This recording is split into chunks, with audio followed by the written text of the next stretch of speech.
মাত্র একটি tips follow করে এত মজার বাটার নান হয় হোটেলের চেয়েও দ্বিগুণ স্বাদে। হ্যালো এভরিওয়ান, আসসালামু আলাইকুম। আজকে আমি বাটার নানের রেসিপি শেয়ার করব। এখানে আমি 2 কাপ ময়দা নিয়েছি, অবশ্যই ময়দা নেবেন। আর 2 কাপ ময়দার জন্য 2 টেবিল চামচ চিনি দিয়ে দিচ্ছি, আর দিয়ে দিচ্ছি 2 টেবিল চামচ গুঁড়া দুধ। আর এটা স্কিপ করবেন না, এটা দিলে নানটা খেতে কিন্তু অনেক টেস্টি হয়। আর স্বাদ মতো লবণ দিয়ে দিচ্ছি, আর দিয়ে দিচ্ছি হাফ টেবিল চামচ বা আপনারা 1 চা চামচ দিলেও হবে ইস্ট। আর অবশ্যই এর থেকে বেশি দেয়া যাবে না। তারপর আমি শুকনো উপকরণগুলো একটু মিক্স করে নিচ্ছি। যখন মিক্স করা হয়ে যাবে, এখন আমরা যে রুটি খাই এরকম একটা ডো করে নিব। আর এটা কিন্তু ইস্ট দেওয়ার কারণে একটু স্টিকি ভাব থাকে। এখন আমি রুম টেম্পারেচারে পানি নিচ্ছি না, আর এটা অবশ্যই কিন্তু কুসুম গরম হতে হবে। এই যে হাতটা কিন্তু ডুবিয়ে রাখা যায়, এরকম গরম পানি নিয়ে আস্তে আস্তে আমি মিক্স করব আর একটা ডো করে নিব। আর একবারে কিন্তু পানিটা দেয়া যাবে না, একবারে পানিটা দিলে এটা বেশি নরম হয়ে যাবে। একটু একটু করে পানি দিব। আর আমি নান রুটির জন্য ডোটা খুব সাবধানে আস্তে আস্তে এইভাবে করে নিব। আর এটা কিন্তু এরকম একটু হাতে লেগে যাবে আর অনেকটা স্টিকি থাকবে। এই যে পুরো ডোটা আমার রেডি হয়ে গেছে, আমি কিন্তু হাতটা ধুয়ে ফেলেছি। এখন আমি এই ডোয়ের উপরে একটু তেল মেখে নিব, যেন এটা খুব সহজেই উঠে যায়। সামান্য একটু তেল মেখে নিচ্ছি পুরো ডোতে।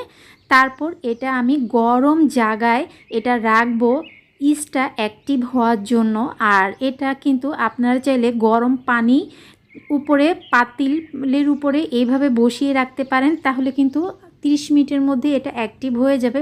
বাট আমি যেটা করব, আমি চুলার মাঝখানে এটা রেখে দিব। 2 চুলার মাঝখানে আমি এটা এইভাবে ঢেকে রেখে দিয়েছি। আর চুলার আঁচটা কিন্তু একদম লোতে থাকবে। তারপর ফিরে আসছি 1 থেকে 2 ঘন্টা পর। 1 ঘন্টার মধ্যেই কিন্তু পুরো আমার এই ডোটা ইস্ট ফুলে দ্বিগুণ হয়ে যাবে এবং ইস্টটা অ্যাক্টিভ হয়ে যাবে। ফিরে আসছি 2 ঘন্টা পর। এই যে আমি 2 ঘন্টা পর কিন্তু ফিরে এসেছি, আর ওই যে এটা কিন্তু ফুলে উঠেছে। তারপর আমি এটা থেকে যে বাতাসটা আছে সেটা এইভাবে চেপে চেপে বের করে তারপর মাঝখানে এইভাবে জড়ো করে নিচ্ছি। এখন যে কাজটা করব সেটা কিন্তু খুবই ইম্পর্ট্যান্ট, এটা কোনোভাবেই স্কিপ করা যাবে না। আর এটার কারণেই আপনার যে নানটা সেটা হোটেলের থেকেও দ্বিগুণ টেস্ট হবে। আমি প্রথমেই ময়দা ছিটিয়ে নিচ্ছি, কারণ এটা কিন্তু একটু স্টিকি। আমি আগেই বলেছি এটা হাতে লেগে যায়, এবং হাতেও কিন্তু ধুয়ে খুব ভালোভাবে, হাতটা ধুয়ে হাতেও আমি ময়দা লাগিয়ে নিব খুব ভালোভাবে, যেন হাতে এটা বারবার লেগে না যায়। তারপর এইভাবে এক পাশ থেকে ধরে আরেক পাশ এইভাবে টান দিব।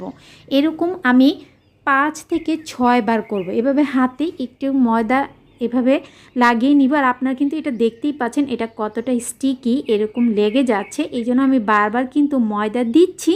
আর এইভাবেই ডোটা আমি করে নিব। এইভাবে আমার 2 থেকে 3 মিনিট সময় লেগেছে। মাত্র 2-3 মিনিটের মধ্যেই কিন্তু আমার নান রুটির জন্য কিন্তু ডোটা একদম পারফেক্টভাবে হয়ে যাবে। আর এই স্টেপটা ফলো করার কারণেই কিন্তু আমার নানটা খুবই ফুলকো হবে একদম।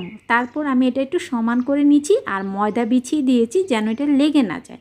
এখন আমি কেটে নিচ্ছি। আমি আমার পছন্দ মতো করে আমি কেটে নিচ্ছি যতটুকু আমি করব। আপনারা চাইলে এর থেকে বড় বা ছোট করে লিচি কেটে নিতে পারেন রুটির জন্য। তবে নান রুটি কিন্তু একটু মোটা হয়। আমরা যে নর্মাল রুটি খাই সেই রুটি থেকে কিন্তু নান রুটি পাতলা করে বেলা যাবে না, এটা কিন্তু একটু মোটা করেই বেলতে হবে। এখন আমি এইখান থেকে ডোগুলো এইভাবে গোল করে সবগুলো রেডি করে নিব।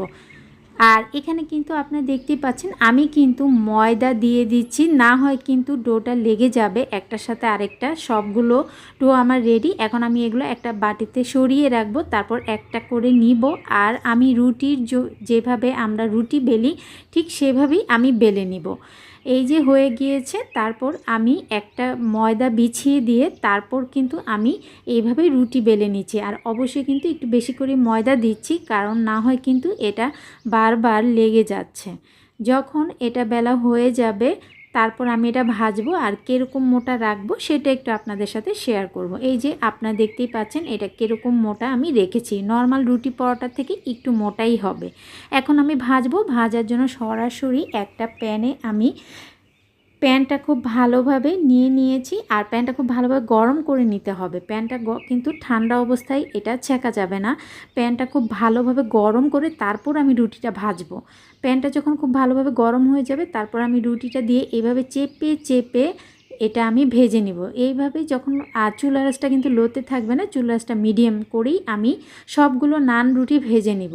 যখন এটা এক পাশ থেকে একটু ফুলা শুরু হবে তখন ফুলার পাশটা আমি আলতোভাবে চাপ দেবো। একদম জোরে জোরে চাপ দেওয়া যাবে না, আলতোভাবে চাপ দিলে অপর পাশটাও দেখতেই পাচ্ছেন একদম কিভাবে ফুলে টইটুম্বুর হয়ে গিয়েছে। এত সুন্দর আর কত সুন্দর ফুলেছে, মানে দেখেই মনটা জুড়ে যাচ্ছে যে নিজের হাতে বানানো নান। এই যে হয়ে গিয়েছে, এখন আমি এভাবে করে সবগুলো নান এরকম ফুলকো নান আমি ভেজে নিব। চুলার আঁচটা কিন্তু একটু হাইতে করে ভেজে নিতে হবে, তাহলে কিন্তু নানগুলো এভাবে ফুলবে না। সবগুলো নান যখন আমার ভেজে নেওয়া হয়ে যাবে, নানগুলো আমি আস্তে আস্তে এইভাবে তুলে নিচ্ছি আর একটু কড়া করে আমি ভাজছি। এই যে আমার নানগুলো আপনারা দেখতেই পাচ্ছেন।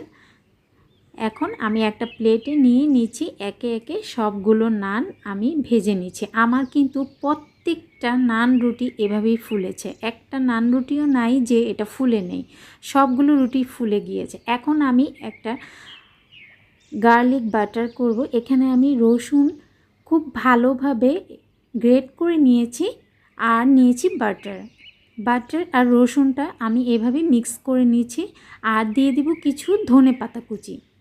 তারপর এটা একটা সাইডে রেখে দিব। যেহেতু গার্লিক বাটার নান, তাই এই কাজটাও কিন্তু স্কিপ করা যাবে না। তো আপনারা কিন্তু খালি এই বাটার নান ছাড়াও এইভাবে এটা না দিয়েও খেতে পারেন। আর আমি যেহেতু গার্লিক বাটার নান করেছি, এখন আমি একটা ব্রাশ দিয়ে গরম নানের উপরে বাটারটা যখন এভাবে ব্রাশ করব তখন কিন্তু যে বাটারটা গলে যাচ্ছে, যেহেতু নানটা একটু গরম।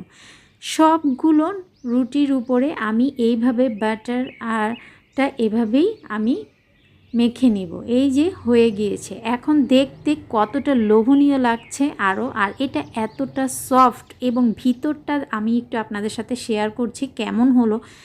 একদম জালি জালি, দোকানের থেকে কোনো অংশে কম না। আমরা যে হোটেলে নান খেয়ে থাকি তার থেকে কোনো অংশেই এই রুটিটা কম বলা যাবে না।